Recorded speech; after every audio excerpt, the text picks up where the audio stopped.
ಸಾವಿನ ಸೂಚನೆ ನೀಡುವ 5 ಲಕ್ಷಣಗಳು. ಪ್ರತಿಯೊಬ್ಬ ಜೀವಿಯು ಒಂದಲ್ಲ ಒಂದು ದಿನ ಸಾವನ್ನಪ್ಪಲೇಬೇಕು. ಇದು ಪ್ರಕೃತಿಯ ಅಲಿಖಿತ ನಿಯಮ. ಹುಟ್ಟಿದ ಪ್ರತಿಯೊಂದು ಸಾವು ನಿಶ್ಚಿತ. ಇದು ಮಾನವರಿಗೆ ಮಾತ್ರವಲ್ಲದೆ ಎಲ್ಲ ಪ್ರಾಣಿಗಳಿಗೂ ಅನ್ವಯಿಸುತ್ತದೆ. ವೈಜ್ಞಾನಿಕವಾಗಿ ಜೀವಿತಾವರಣ ಅಂತ್ಯ, ದೇಹದ ಕ್ರಿಯೆಗಳು ನಿಲ್ಲುವುದು ಮತ್ತು ಪ್ರಜ್ಞೆಯ ಸಂಪೂರ್ಣ ನಷ್ಟವನ್ನು ಸಾವು ಎಂದು ಹೇಳಲಾಗುತ್ತದೆ.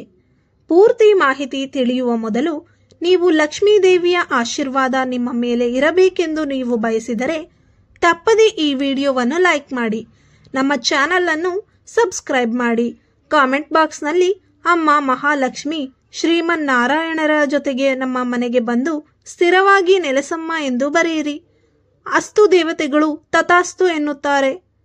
1. ಒಬ್ಬ ವ್ಯಕ್ತಿಯು ತನ್ನ ಸಾವಿನ ಮೊದಲು ತನ್ನ ಜೀವನದ ಹಳೆಯ ದಿನಗಳನ್ನು ಮೆಲುಕು ಹಾಕಲು ಪ್ರಾರಂಭಿಸುತ್ತಾನೆ. ಅದರ ಮೂಲಕ ಅವನು ತನ್ನ ಜೀವನದ ಒಳ್ಳೆಯ ಮತ್ತು ಕೆಟ್ಟ ಕಾರ್ಯಗಳನ್ನು ನೆನಪಿಸಿಕೊಳ್ಳುತ್ತಾನೆ. ಬೇಡವೆಂದರೂ ತಡೆಯಲಾರದ ನೆನಪುಗಳು. ಇದರಿಂದ ಅವನ ಮನಸ್ಸು ಚಂಚಲವಾಗುತ್ತದೆ. 2. ಮನುಷ್ಯನಿಗೆ ಮರಣ ಸಮೀಪಿಸುವಾಗ ಆತನಿಗೆ ತಾನು ಮಾಡಿದ ಎಲ್ಲ ಕೆಟ್ಟ ಕಾರ್ಯಗಳ ಅರಿವಾಗುತ್ತದೆ.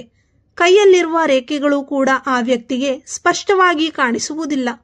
ಕೈಯಲ್ಲಿರುವ ರೀತಿಯು ವ್ಯಕ್ತಿಯ ಸಂಪೂರ್ಣ ಜೀವನವನ್ನು ತೋರಿಸುತ್ತದೆ.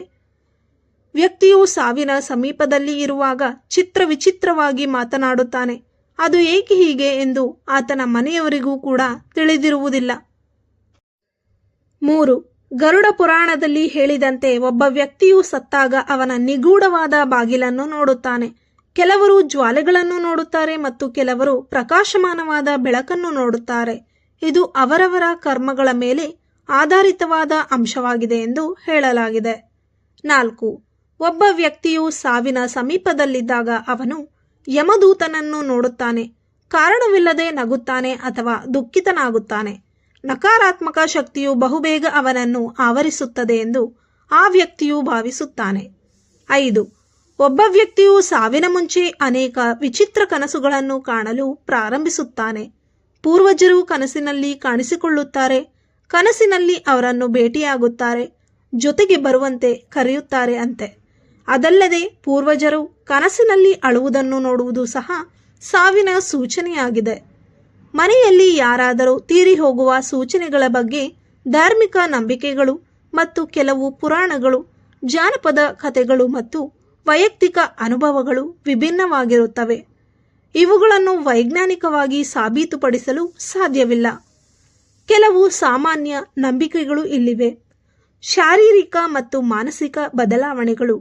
ಕೆಲವು ಕಡೆ ಸಾವು ಸಮೀಪಿಸಿದಾಗ ವ್ಯಕ್ತಿಯಲ್ಲಿ ಕೆಲವು ಶಾರೀರಿಕ ಮತ್ತು ಮಾನಸಿಕ ಬದಲಾವಣೆಗಳು ಕಾಣಿಸಿಕೊಳ್ಳುತ್ತವೆ ಎಂದು ನಂಬಲಾಗಿದೆ.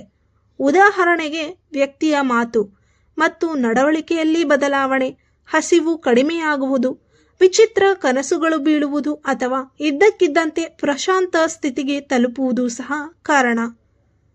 ಪ್ರಾಣಿಗಳು ಮತ್ತು ಪಕ್ಷಿಗಳ ನಡವಳಿಕೆ.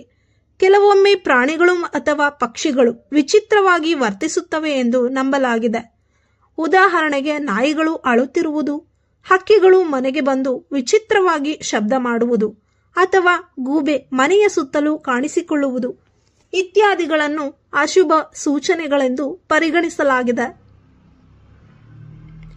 ವಸ್ತುಗಳು ಬೀಳುವುದು ಅಥವಾ ಮುರಿಯುವುದು.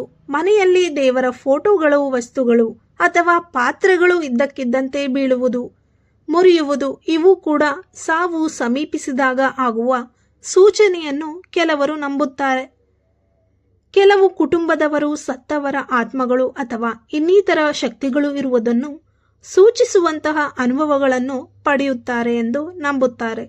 ಉದಾಹರಣೆಗೆ, ವಿಚಿತ್ರ ವಾಸನೆಗಳು, ಅಸ್ಪಷ್ಟ ಶಬ್ದಗಳು ಅಥವಾ ತಮಗೆ ಪರಿಚಯ ಇಲ್ಲದವರ ಜನರ ಉಪಸ್ಥಿತಿಯನ್ನು ಅವರು ಅನುಭವಿಸುವುದು. ಕನಸುಗಳು. ಈ ವಿಷಯಗಳ ಬಗ್ಗೆ ಕನಸು ಬೀಳುವುದು ಕೂಡ ಒಂದು ಸೂಚನೆ ಆಗಿರಬಹುದು ಎಂದು ಕೆಲವರು ನಂಬುತ್ತಾರೆ. ಈ ಎಲ್ಲ ನಂಬಿಕೆಗಳು ಕೇವಲ ಸಾಂಸ್ಕೃತಿಕ ಅಥವಾ ಆಧ್ಯಾತ್ಮಿಕ ದೃಷ್ಟಿಕೋನದಿಂದ ಬಂದವುಗಳಾಗಿವೆ. ಇವುಗಳಿಗೆ ಯಾವುದೇ ವೈಜ್ಞಾನಿಕ ಆಧಾರ ಇಲ್ಲ ಎಂಬುದನ್ನು ನೆನಪಿಡುವುದು ಮುಖ್ಯ. ಸ್ನೇಹಿತರೆ, ಈ ಮಾಹಿತಿ ನಿಮಗೆ ಇಷ್ಟವಾಗಿದ್ದಲ್ಲಿ ತಪ್ಪದೆ ಲೈಕ್ ಮಾಡಿ, ಶೇರ್ ಮಾಡಿ ಮತ್ತು ನಮ್ಮ ಚಾನಲ್ ಅನ್ನು ಸಬ್ಸ್ಕ್ರೈಬ್ ಮಾಡಿ. ಧನ್ಯವಾದಗಳು.